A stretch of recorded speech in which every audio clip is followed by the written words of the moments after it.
Hello, I did my exceptionality video on traumatic brain injuries. My name is Rachel Coast. This is for SPED 507 and my professor is Dr. Moreno. The definition of traumatic brain injuries according to the IDEA.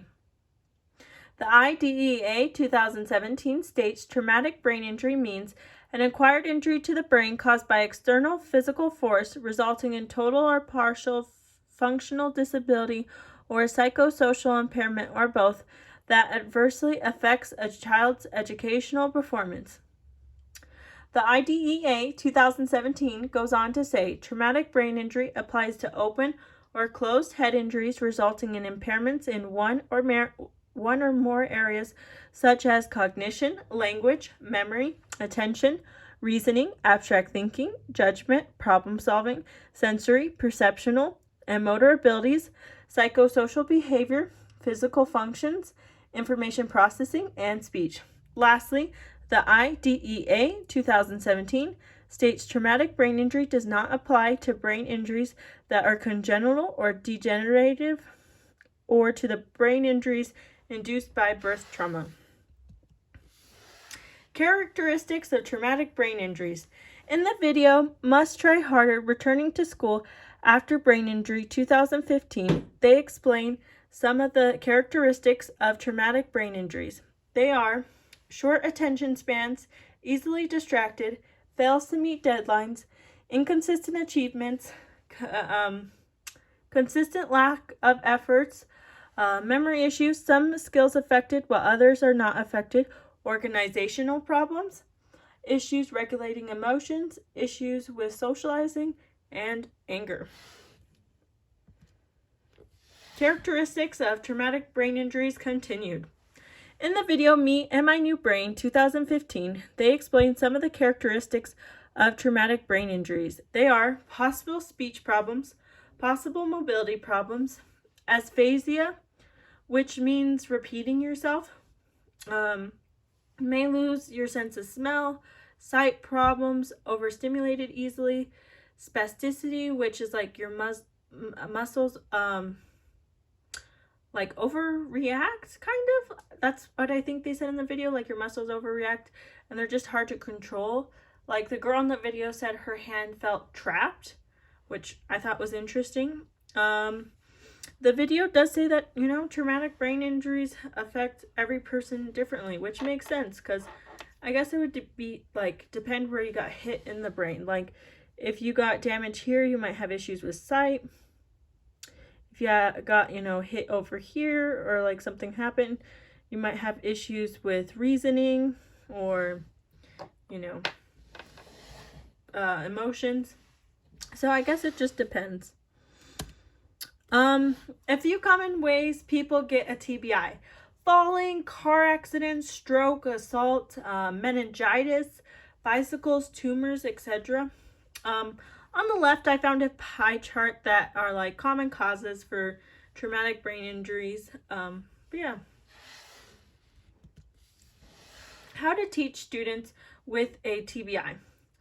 In the video, Planning an App, Educational Strategies for Following Traumatic Brain Injuries gives some examples of how teachers can help students that sustained a traumatic brain injury.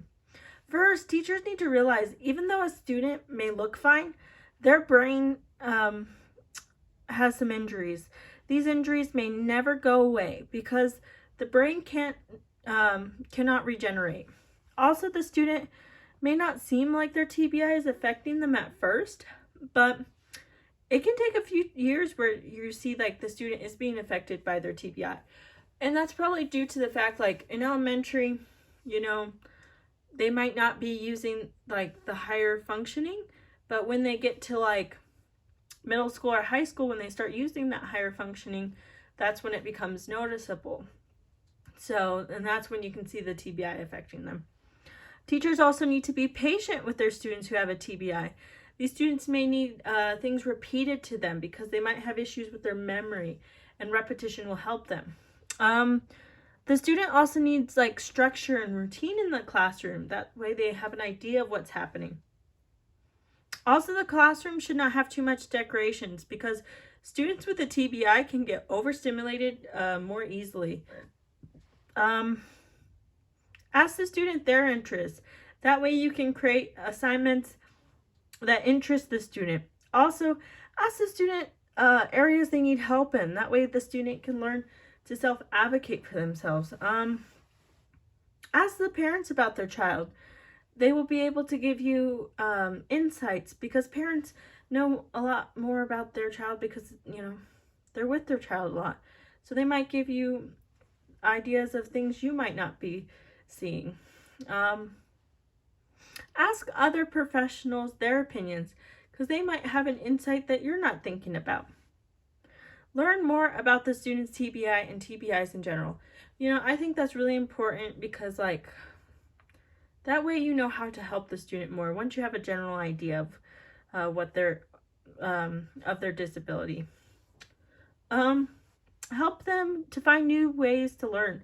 The cool thing about the brain is that it will try to find different connections if one area is not working. So, yeah. Some accommodations for students with a TBI. In the video, School Planning and App, Educational Strategies Following Traumatic Brain Injury gives some ideas for accommodations for students with a TBI. Give the student more time on assignments, repetition. Ask students if they need instructions repeated. Break the assignments and instructions down into parts. Give the student a visual schedule. Extra classroom support, peer support, that will help with socialization. Help teach the student how to self-regulate their emotions. Help teach the student organizational skills. Make sure the student writes down their homework before they leave the classroom. Teach students socialization skills, etc. We want to give our students the best accommodations possible that will fit their unique needs. That way, they have the same access to the curriculum as everyone else. The picture on the right shows what we are trying to provide for all our students, which is equity. Equity means being fair and impartial. Assistive technology for students with a TBI. Some assistive technologies that a student with a TBI could use are wheelchairs, scooters, and walking cane. If the student needs help with mobility, because they might have a less mobility due to their TBI. Voice recognition software that the student may need if they have a hard time writing. They may have a spasticity, which will make their muscles hard to move. So they might have to use text-to-speak and voice recognition software to help them do assignments. Enlarged text devices, just in case the student has vision was affected by the TBI. A visual schedule, that way if the student has a hard time with memory, they can refer to the visual schedule. A planner, that way the student can write things down in it. That way they'll remember things later.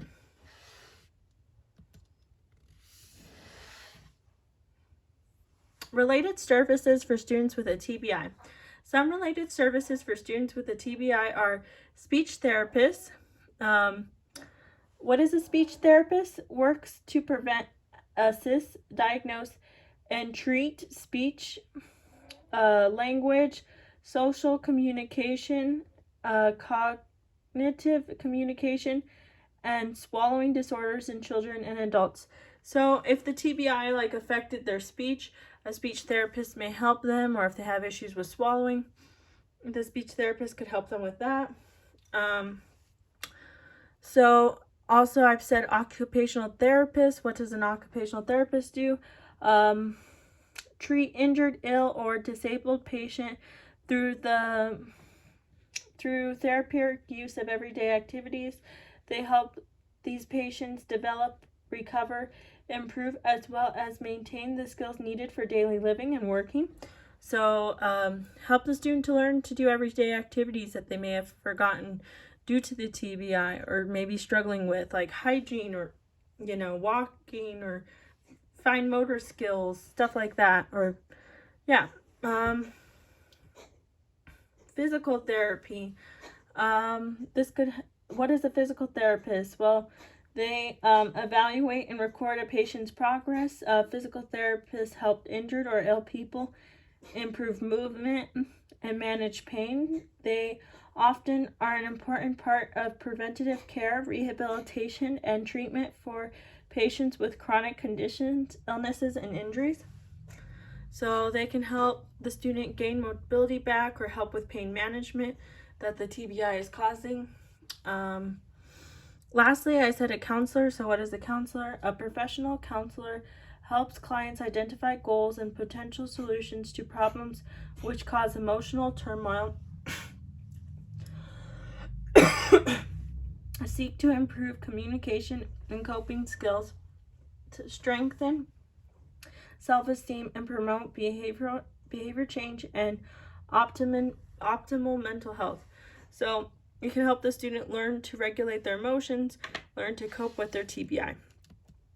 Oh, I wanted to say I just love related services. I can't wait to work with related services. I honestly think if I didn't have the related service people I had, I wouldn't be the same person I am today. They made my world less overwhelming for me.